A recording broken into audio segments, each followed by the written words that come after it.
In the video for today, I'm going to show you how to change the theme for WhatsApp on a Windows PC or how to switch to dark mode on WhatsApp web.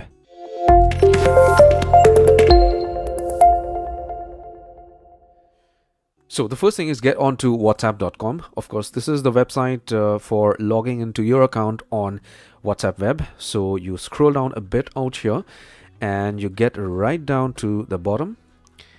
Click on WhatsApp web and you log into your account with WhatsApp. Now you get hold of your smartphone, click on the WhatsApp icon, open WhatsApp, click on the three-dot menu icon, click on settings, then you click on the QR code option out here, click on scan code, and then you scan this code to log into your account. Click on continue, click on link a device, unlock your phone if you have a lock, scan the code, and you are logging in to your account on your PC or your desktop.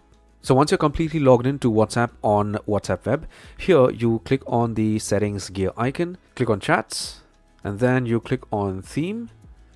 Then you could change the theme out here to dark or system default or whatever it is. So you select dark, click on OK, and then your theme changes completely to dark. Now, if you want to change the wallpaper, you could also do the same out here. Just click on wallpaper, and then you could completely change the color of the wallpaper that is on your chat. You could add doodles or remove it. That's totally on you. So for example, if I want to keep this as a wallpaper, just keep this selected, get back. All right, click on chats, and you could see that whenever you are messaging somebody, you would have that wallpaper out here. Okay, I hope this was helpful and you got some value. If you did, give my video a thumbs up. Take care, my friend.